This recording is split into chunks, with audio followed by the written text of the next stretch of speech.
कि वक्फ क्या होती है। वक्फ कोई भी चली अचल संपत्ति होती है जिसे इस्लाम को मानने वाला कोई भी व्यक्ति अल्लाह के नाम पर धार्मिक मकसद या परोपकार के मकसद से दान कर सकता है। ये संपत्ति भलाई के मकसद से समाज के लिए हो जाती है और अल्लाह के सिवा कोई उसका मालिक नहीं होता। वक्फ वेलफेयर फोरम के चेयरमैन जावेद अहमद कहते हैं कि वक्फ एक अरबी शब्द है जिसके मायने होते हैं ठहरना। जब कोई संपत्ति अल्लाह के नाम से वक्फ कर दी जाती है तो वो हमेशा हमेशा के लिए अल्लाह के नाम पर हो जाती है, फिर उसमें कोई बदलाव नहीं हो सकता। भारत के सुप्रीम कोर्ट ने भी जनवरी 1998 में दिए अपने एक फैसले में कहा था कि एक बार जो संपत्ति वक्फ हो जाती है वो हमेशा वक्फ ही रहती है। वक्फ संपत्ति की खरीद फरोख्त नहीं की जा सकती है और ना ही इन्हें किसी को ट्रांसफर किया जा सकता है।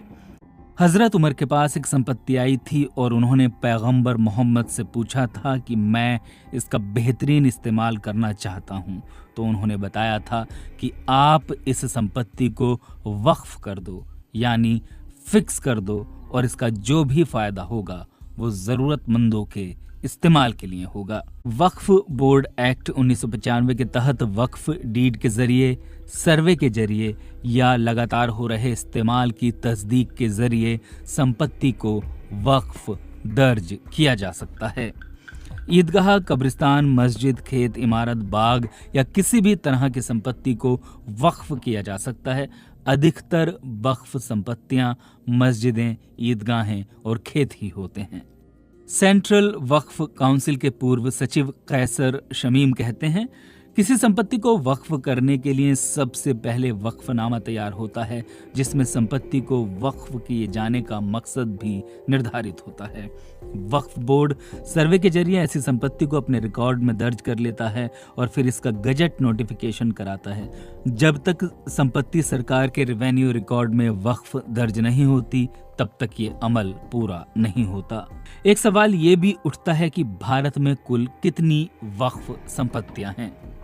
भारत सरकार की अगस्त 2022 की रिपोर्ट के मुताबिक देश भर में कुल 8,51,535 वक्फ संपत्तियां हैं। सर्वाधिक वक्फ संपत्तियां उत्तर प्रदेश में हैं।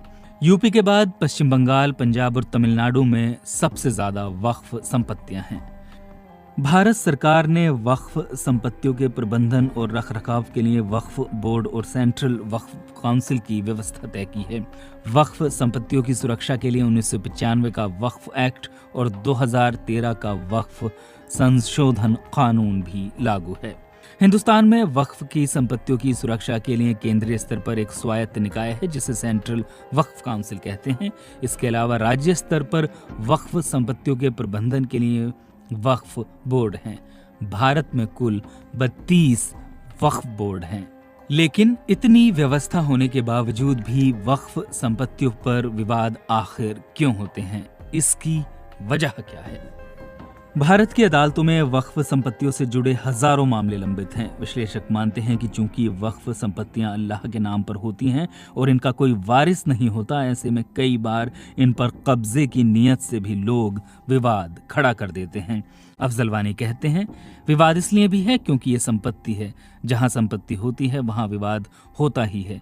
जहां कहीं भी लोगों को कानून के उल्लंघन का मौका मिलता है तो वो करते हैं। सबसे जरूरी होता है संपत्ति का म्यूटेशन यानी दाखिल खारिज हो जाना। वक्फ बोर्ड ने संपत्ति दर्ज करा ली है लेकिन उसके बाद भी उसे वक्फ संपत्ति के रूप में रेवेन्यू रिकॉर्ड में दर्ज नहीं कराया गया है, तब भी विवाद की गुंजाइश रह जाती है। भारत में रेलवे और रक्षा विभाग के बाद सबसे ज्यादा संपत्ति वक्फ बोर्डों के पास है, लेकिन विश्लेषक मानते हैं कि वक्फ संपत्तियों की सही से देखभाल न होने और प्रबंधन न होने की वजह से इनसे हो सकने वाला फायदा मुसलमानों तक नहीं पहुंच पा रहा है।